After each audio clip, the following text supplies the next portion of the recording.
வணக்கம். ஆஸ்ட்ரோவேலின் நல்ல நேரம் நிகழ்ச்சியின் சார்பாக அத்துணை சப்ஸ்கிரைபர்களையும் எல்லா அன்பு உள்ளங்களையும் எனது நண்பர்களையும் வருக வருக என வரவேற்பதில் பெருமகிழ்ச்சி கொள்கிறேன். இறைவனத்தை கூறி எப்பவும் போல் இந்த வீடியோ தொடங்குவோம். வக்ரதுண்ட மகாகாய சூரியகோடி சமப்பிரபக அவிக்னம் குருமே தேவ சர்வ காரியேஷு சர்வதா. தென்னாட்டுடைய சிவனே போற்றி, என் நாட்டவர்க்கும் இறைவா போற்றி. அன்பர்களே, நண்பர்களே, மற்றொரு புதிய வீடியோவில் உங்கள் அத்துணை பேரையும் சந்திப்பதில் மிக்க மகிழ்ச்சி கொள்கிறேன். இன்று நம்ம பார்க்க போகிற தலைப்பு என்பது ரொம்ப முக்கியமான ஒரு தலைப்பு. இப்போ 2024ஆம் ஆண்டு தொடங்கி ஒரு ஃப்ளாஷ் மாதிரி ஒரு 6 மாதம் முடிய போகுது. அதாவது முதல் பாதியான 2024 முடிஞ்சிருச்சு. 2024ஆம் ஆண்டு தொடங்கிய பொழுது இந்த ஆண்டு எப்படி இருக்கும், எந்தெந்த ராசிக்காரர்களுக்கு அப்படிங்கிறத பற்றி பல தொலைக்காட்சி நிகழ்ச்சிகளில் நானும் பேசி வந்தேன். பல பேரை சந்தித்தோம். அது எப்படி இருந்ததுங்கிறத பற்றி பார்த்தோம். இரண்டாவது பாதி, செகண்ட் ஆஃப் 2024, 12 ராசிகளில் எந்தெந்த ராசிகளுக்கு ஜாக்பாட் அடிக்கக்கூடிய ராசி. இந்த ஜாக்பாட்னா என்ன அப்படின்னா, எதிர்பாராத விஷயங்களில் மிகப்பெரிய நல்ல விஷயங்கள் நடக்கிறது தான். அந்த வகையில் இந்த ஆண்டு இரண்டாம் பகுதியில் ஜாக்பாட் அடிக்கும் ராசிகள் 12 ராசிகள் எது அப்படின்னு பார்க்கும்போது அதில் முதலிடம் பெறுவது மிதுன ராசி. இது ஏற்கனவே பல இன்டர்வியூஸ்லையும் கூட நான் சொல்லியிருக்கேன். இந்த மிதுன ராசியானது இப்போ தற்சமயம் பாக்யஸ்தானத்தில் இருக்கக்கூடிய சனியுடைய வலுவினால் மிகுந்த நல்ல பலன்களை அடைய முடியும். குறிப்பாக ஜூன் 12ஆம் தேதி முதல் நவம்பர் 4ஆம் தேதி வரை சனி வக்ரகதியில் இருப்பதனால் அந்த ஒரு அமைப்பு அப்படின்னா ரெட்ராகிரேடுன்னு சொல்லுவாங்க. ஆன்டி கிளாக் வைஸ் சனி பகவான் சுற்றுவார். அந்த அமைப்பில் பாக்யஸ்தானத்தில் பாக்யஸ்தானாதிபதியான சனி பகவான் ஜென்ரலாக ஒரு கிரகம் நீச்சம் அடைந்தால் கெடுபலனை தரும். கெடுபலன்னா கெட்ட பலன்களை தராது. அந்த கிரகத்துடைய சக்தியானது, பவர் என்பது இழந்து விடும் சொல்லுவாங்க. ஆனால் இந்த நிலையில் சனி பகவான் ஒரு பாக்யஸ்தானத்திற்கு அதிபதியாக வருகிறார் மிதுன ராசிக்கு. அதே பாக்யஸ்தானத்தில் ரெட்ராகிரேடு ஆன்டி கிளாக் வைஸ் ஆகி வக்ரகதி பெற்று, அதாவது ஆட்சி பெற்று வக்ரம் அடைவதனால் நீச்சம் பெறுவார் சனி பகவான்.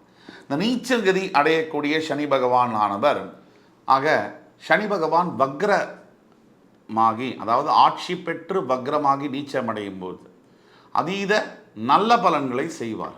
எப்படின்னு கேட்டிங்கன்னா, இயல்பில் சனி பகவான் ஒரு முழுமையான பாவம் சம்பந்தப்பட்ட கிரகம். ஒரு மனிதனின் வாழ்க்கையில் நடக்கக்கூடிய அன்றாடம் நடக்கக்கூடிய அத்துணை விதமான பிரச்சனைகளுக்கும் யார் காரணகர்த்தா அப்படின்னு பார்த்தீங்கன்னா சனி பகவான். நேரடியாகவோ மறைமுகமாகவோ இருளை குறிப்பது, டார்க்னஸை குறிப்பது. அப்படிப்பட்ட சனி பகவான் பாக்யஸ்தானத்திற்கு அதிபதியாக ஆட்சி பெற்று வக்ரம் பெற்று நீச்சம் அடையும் பொழுது மிதுன ராசி என்பவர்களுக்கு அதீதமான சுபத்துவ பலன்கள் கிடைக்கும். எப்படிப்பட்ட சுபத்துவ பலன்கள்? இது நாள் வரைக்கும் மிதுன ராசி என்பவர்கள் கடன் தொல்லை, அதிலிருந்து வெளியே வரக்கூடிய வாய்ப்புகளை சனி பகவான் ஏற்படுத்துவார். மிதுன ராசி என்பவர்களுக்கு குறிப்பிட்டு நான் சொல்லணும்னு சொன்னால், சகோதர சகோதரிகளினால், அதாவது பிரதர்ஸ் அண்ட் சிஸ்டர்ஸ் மூலியமாக கடந்த 2-3 வருஷத்துக்குள்ள, இந்த லாஸ்ட் 2-3 இயர்ஸ்க்குள்ள மிகப்பெரிய அளவில் சண்டை சச்சரவுகள் நடந்திருக்கும். இது ஒரு பக்கம் இருக்க, மிதுன ராசி என்பவர்களுக்கு வேலை செய்யக்கூடிய இடத்துல வேலை மாற்றங்கள் நடந்திருக்கும்.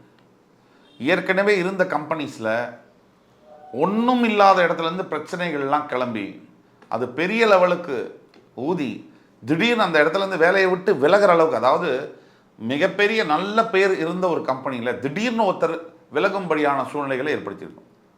இது எல்லாத்துக்கும் மேலே முக்கியமாக குடும்பத்தில் தந்தைக்கும் மகனுக்குமான உறவுகள், இந்த உறவுகளில் ஒரு பெரிய ரப்சர் ஏற்பட்டிருக்கும். ரப்சர்னா அப்பா கிட்ட பொண்டாட்டியுடைய பிரச்சனைனால பேச முடியாமல் போகிறதோ, இல்லை அப்பா அம்மாவை விட்டு தள்ளி வேறு ஊருக்கோ ஒரே ஊர்லேயே வேறு வீட்டுக்கு காலி பண்ணி தனி கொடுத்தனம் வருதோ, இந்த மாதிரியான பிரச்சனைகள்லாம் ஏற்பட்டிருக்கும்ல. இந்த பிரச்சனைகள்லாம் விலகி குடும்பத்தோடு மறுபடி ஒன்றா சேரக்கூடிய, சுமூகமாக சேரக்கூடிய சூழ்நிலைகள், பணப்பிரச்சனை, கடன் தொல்லையிலேருந்து வெளியில் சர்ப்ளஸ்க்குள்ளே போகிறது, நிறைய பணம் சேவிங்ஸ் பண்ணுறது, வீடு வாங்குறது, கார் வாங்குறதுக்குள்ளே போகிறது. இந்த மாதிரியான அமைப்பு, பிரிந்து போன ஹஸ்பண்ட் அண்ட் ஒய்ஃப்குள்ளே ஒன்றா சேரத்துக்கு உண்டான வாய்ப்புகள், பழைய பிரச்சனைகள்லாம் முடிஞ்சு குழந்தைகள் கூட சேர்ந்து பார்த்து பேசி பழகக்கூடிய வாய்ப்புகள், இப்படி எல்லா விதத்துலேயும் ஆரோக்கியமெல்லாம் சரியாகி வியாதிகள், மிகப்பெரிய வியாதிகள்லேருந்து சரியாக வரக்கூடிய வாய்ப்புகள் எல்லாம் சரியாக வரக்கூடிய வாய்ப்புகள். அப்படிப்பட்ட மிதுன ராசிக்கு இந்த இது. ஆக மிதுன ராசியை பொறுத்த வரைக்கும் இந்த செகண்ட் ஹாஃப் ஆஃப் 2024 உங்களுக்கு முதலிடம் ஜாக்பாட்டில் எதிர்பாராத அளவில் பணம், பேர், புகழ், பதவிகள் கூட வரக்கூடிய வாய்ப்புகள் உண்டு. மிதுன ராசிக்கு அடுத்தபடியாக துலாம் ராசி இந்த ஜாக்பாட் அடிக்கக்கூடிய இடத்துல 2ஆம் இடத்துல இருக்குது. இதற்கு என்ன காரணம்? எப்பவுமே பலன் சொல்வதற்கு முன்னாடி நம்ம 2-3 கிரகங்களை மட்டும் கணக்கில் எடுத்துப்போம். முதல்ல ஒரு வருஷத்துக்கு மேலே மூவ் ஆகக்கூடிய பிளானட்ஸ், 1 இயருக்கு மேலே, அதாவது குரு, ராகு, கேது, சனி பகவான், இந்த 4 கிரகங்கள் மிக மிக முக்கியமான இடங்களை பெறுகின்றன. இப்போ துலாம்க்கு 5ஆம் இடத்தில் சனி, 6ஆம் இடத்தில் ராகு, 8ஆம் இடத்தில் குரு, அதே மாதிரி துலாம் ராசிக்கு 12ஆம் இடத்தில் கேது. இந்த அமைப்பில் எந்த மாதிரியான பலன்களை நோக்கி 2024ஆம் ஆண்டு துலாம் ராசிக்கு செல்லவிருக்கிறது? ஒரிஜினலாக துலாம் ராசி நேயர்களாகிய நீங்கள் தர்மத்துக்கு கட்டுப்போனவங்க. மற்றவங்க என்னதான் தப்பு செய்தால் கூட தர்மத்தின் வழியில் நடக்கணும், அடுத்தவங்களுக்கு உதவி செய்யணும் அப்படிங்கிறதுல நீங்கள் தளரவே மாட்டீங்க. அதாவது பல பேர் உங்களை உதவி செய்கிறதுனால ஏமாற்றிருப்பாங்க. அதுக்கெல்லாம் மீறியும் கூட மறுபடி அவங்களுக்கே கூட திருப்பி உதவி செய்யக்கூடிய மனப்பான்மையை உடைய துலாம் ராசி அன்பர்கள். துலாம் ராசி அன்பர்களுக்கு இன்னொரு ரொம்ப முக்கியமான ஒரு விஷயம் உண்டு. வாழ்க்கை துணை, இப்போ துலாம் ராசியில் ஆண்கள் இருக்காங்கன்னு சொன்னால் மனைவி பயங்கரமாக அக்ரஸிவான ஆளாக இருப்பாங்க. சண்டை போடக்கூடியவங்களாக இருப்பாங்க. எல்லாத்துக்கும் சண்டை படிக்கிறவங்களாக இருப்பாங்க.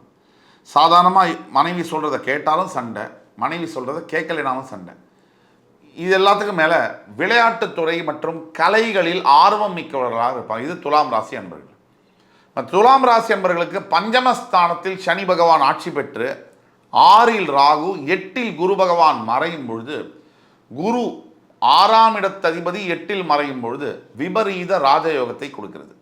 உங்கள் ராசியில் உச்சம் பெறக்கூடிய சனி பகவான் 5இல் போய் ஆட்சி பெற்று வக்ரம் பெறுவது இந்த ஜூன் 12 முதல் நவம்பர் 4ஆம் தேதி வரை இன்னும் நல்ல பலன்கள். என்ன மாதிரி பலன்கள்?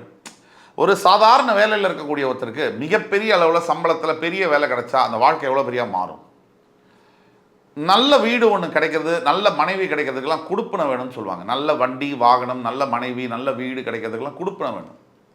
அப்படி நல்ல வீடு ஒருத்தருக்கு நல்ல விலையில் கிடைக்குதுன்னு சொன்னால் அது எவ்வளோ பெரிய திருப்தி அது. சரி, நல்ல மனைவி உலகத்தில் கிடைப்பாங்களா, நல்ல கணவன் கிடைப்பாங்களா அப்படின்னா கொஞ்சம் கஷ்டம்தான். கிடைச்ச கணவனை மனைவியை நல்லவங்களாக மாற்ற முடியும்னா அது கொஞ்சம் ஈஸி தான் கம்பேரிட்டிவ்லி. ஸோ அந்த மாதிரியான நல்ல உறவுகள், நல்ல குடும்பம், நல்ல திருமணம் வாய்ப்புகள் அமையக்கூடிய வாய்ப்புகளும் அமையும் இந்த ஆண்டு 2ஆம் பகுதியில். அப்போ ரொம்ப வருஷமாக, ஒரு 6 வருஷம் 8 வருஷமாக நாங்கள் வரன் தேடிட்டு இருக்கோம், எங்கள் வீட்டில் பொண்ணு இருக்குது, பையன் கிடைக்கலன்னா உங்களுக்கு இந்த 2ஆம் பகுதியில் நல்ல மருமகன் கிடைக்கக்கூடிய வாய்ப்புகள், மாப்பிள்ளை கிடைக்கக்கூடிய வாய்ப்புகள் உண்டு. அதுவும் விருப்பப்பட்டபடி, நல்ல பார்க்குறதுக்கு ஹேண்ட்ஸமாக, நல்ல படித்தவரா, நல்ல ஒரு கம்பெனியில் ஒர்க் பண்ணுறவரா, அந்த மாதிரியான மாப்பிள்ளை கிடைக்கக்கூடிய வாய்ப்புகள் உண்டு. இப்போ இதெல்லாம் ஒரு பக்கம். துலாம் ராசிக்கு எதிரிகளிலிருந்து வெற்றி கிடைக்கும். அதாவது எதிரிகள் உங்களோட சவால்கள், எதிரிகளுடைய தாக்குதல்கள்லேருந்து அவங்கள அடித்து நொறுக்கி போட்டு வெற்றி கிடைக்கக்கூடிய அளவுக்கு மிகப்பெரிய வெற்றிகள் கிடைக்கும். உங்களை கண்டு இப்போ எதிரிகள் நடுங்குவாங்க. அந்த மாதிரியான நேரமாக மாறுது.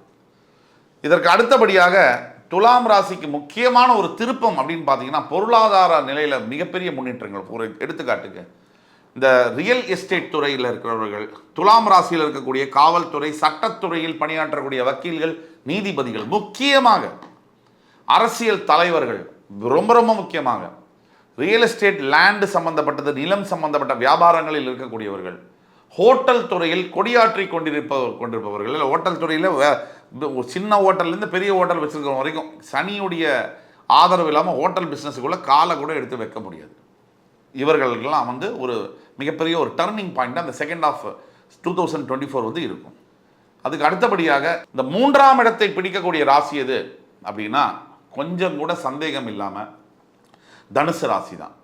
இந்த தனுசு ராசி அன்பர்களுக்கு ரொம்ப நாளாகவே, ரொம்ப வருஷங்களாகவே மனசில் ஒரு குறை. அந்த குறை என்ன அப்படின்னு பார்த்தீங்கன்னா, என்ன நல்லா வாழ்ந்துட்டு இருந்த ஒரு வாழ்க்கை, மிகப்பெரிய அளவில் நல்ல பொருளாதாரம், வேலை வாய்ப்பு, வியாபாரம் எல்லாம் இருந்தது. அப்படியே இந்த சீட்டுக்கட்டெல்லாம் சரிகிற மாதிரி சரிஞ்சு சரிஞ்சு வந்து இப்போ வந்து அடிமட்டத்தில் இருக்குது. இந்த வாழ்க்கையில் இப்போ என்ன பண்ணுறதுன்னு தெரியாமல் திக்கு தெரியாமல் காட்டில் தனியாக வந்து ஒரு இருட்டில் இருக்கக்கூடிய அளவில் மனசில் இருக்கக்கூடிய தனுசு ராசி அன்பர்கள். ஏழரை சனி முடிஞ்சாச்சு சார், ஆனால் இன்னும் ஏழரை சனி இருக்கிற மாதிரி தான் சார் இருக்குது அப்படின்னு சொல்லக்கூடிய தனுசு ராசி அன்பர்கள் தான் லட்சக்கணக்கான பேர் இருக்காங்க. அப்போ என்ன நடக்குது தனுசு ராசிக்கு? தனுசு ராசிக்கு கல்யாணத்துக்காக காத்து கொண்டிருக்கிறவர்களுக்கு கல்யாணமே நடக்க மாட்டேங்குது. என்ன பண்ணாலும் வரன் செட் ஆக மாட்டேங்குது. பொதுவாகவே 90s கிட்ஸ் 2K கிட்ஸுக்கு வரன் அமையறதுல கஷ்டம் இருக்குது. இதில் தனுசு ராசிக்கு இன்னும் சான்ஸே இல்லையா? நமக்கெல்லாம் வாழ்க்கையில் கல்யாணமே கிடையாது. நமக்கெல்லாம் கல்யாணம் இந்த ஜென்மத்தில் கிடையாது.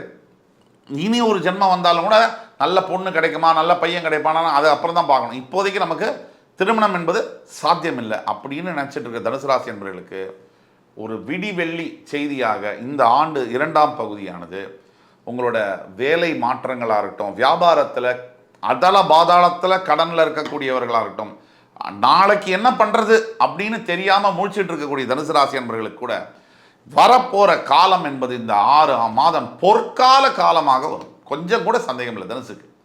இந்த தனுசு ராசி என்பவர்களுக்கு திருமணம் என்பது இந்த ஆண்டு இறுதிக்குள்ள கண்டிப்பாக நிச்சயமாகும். எஸ்பெஷலி செப்டம்பருக்குள்ள திருமணமே நடக்காதுன்னு நினைச்சவங்களுக்கு கூட திருமணம் நடக்கும். நல்ல மனைவி, நல்ல கணவன், அழகான மனைவி, அழகான கணவன் கிடைக்கக்கூடிய வாய்ப்புகள் உண்டு. இந்த ஒரு பகுதி ஒரு பக்கம். துலாம் ராசிக்கு ஒரு பகுதி சொன்னோம். தனுசு ராசிக்கு வந்து மிகப்பெரிய பாக்கியங்கள் கிடைக்கக்கூடிய இடத்துல இருக்குது. ஃபார் எக்ஸாம்பிள் வந்து வெளிநாட்டுக்கு ட்ரை பண்ணிட்டு இருக்கேன், ஃபாரினில் வந்து எஜுகேஷன் ஜாபுக்காக ட்ரை பண்ணுறேன் அப்படின்னா அவங்களுக்கு கூட இந்த ஜாப் ப்ராஸ்பெக்ட்ஸ், வெளிநாட்டில் எஜுகேஷன் ப்ராஸ்பெக்ட்ஸு நினச்ச யூனிவர்சிட்டியில் கிடைக்கிறது, நினச்ச கம்பெனியில் வேலை கிடைக்கிறதுமான ஆப்ஷன்ஸு இருக்குது. சரி, இதெல்லாம் ஒரு பக்கம். சார், நான் வந்து புத்திர பாக்கியம் இல்லை சார், தனுசு ராசியில் இருக்கேன், எனக்கு புத்திர பாக்கியமே இல்லை சார். எப்போவும் நான் ரொம்ப வருஷமாக கல்யாணம் ஆகி எனக்கு வந்து எப்போவுமே வந்து புத்திரத்துக்காக நாங்கள் ட்ரை பண்ணுறோம், ஆனால் எந்த ஒரு சயின்டிஃபிக் மெத்தட்ஸ்லாம் ட்ரை பண்ணி கூட புத்திர பாக்கியம் இல்லை. உங்களுக்கான காலம் வந்து இப்பொழுது இந்த 6 மாதத்தில் 10 வருஷம் ஆச்சு கல்யாணமாகி குழந்தை இல்லைன்னு சொல்கிறவங்களுக்கு கூட குழந்தை பாக்கியம் வரக்கூடிய அளவுக்கு புத்திரஸ்தானத்தில் சனி பகவான் ஆட்சி பெற்று வக்ரம் பெற்று நீச்சம் பெற்று அதீத ராஜயோக பலன்களை தர கடமைப்பட்டவராக இருக்கிறார். ஆக இந்த 2024ஆம் ஆண்டு 2ஆம் பாதியில் பார்த்தீங்கன்னா முதல்ல மிதுனம், அதுக்கு பிறகு துலாம், அதுக்கு பிறகு தனுசு ராசி. இந்த 3 ராசிகளுக்கும் கெட்ட நெகட்டிவ் வைப்ரேஷன்ஸ் எல்லாம் போகி லைஃப்பை விட்டு விலகி புதுசாக ஒரு சூரிய உதயத்தை பார்த்து ஒரு புதிய வாழ்க்கை, ஒரு புதிய எண்ணங்கள், புதிய முயற்சி, புதிய வாய்ப்புகள் கிடைச்சு மிகப்பெரிய டேர்னிங் பாயிண்ட்ஸ் அப்படின்னு சொல்லக்கூடிய மிகப்பெரிய டேர்ன் அரவுண்டு லைஃப்பில் வந்து டிரான்ஸ்ஃபர்மேஷன் நடக்கக்கூடிய அளவிற்கு வருகின்ற இந்த 6 மாதங்கள், ஜூலை முதல் எஸ்பெஷலி டிசம்பர் வரை. இதில் ரொம்ப முக்கியமானது ஜூன் 12 முதல் இந்த நவம்பர் 4ஆம் தேதி வரை இருக்கக்கூடிய காலகட்டங்கள் ரொம்ப முக்கியமான காலகட்டங்கள். இந்த நேரத்தில் நீங்கள் எதிர்பார்க்காத நல்ல விஷயங்களை, மிகப்பெரிய விஷயங்களை எதிர்பார்க்கலாம். கண்டிப்பாக திருச்செந்தூரில் இருக்கக்கூடிய சிவசுப்பிரமணிய சுவாமி முருகப்பெருமான் உங்களுக்கு அருள் புரிவார் என்ற நம்பிக்கையுடன் உங்கள் அத்துணை பேரிடமிருந்து விடைபெறுவது உங்கள் சுபாஷ் பாலகிருஷ்ணன். நன்றி, வணக்கம், வாழ்க வளமுடன்.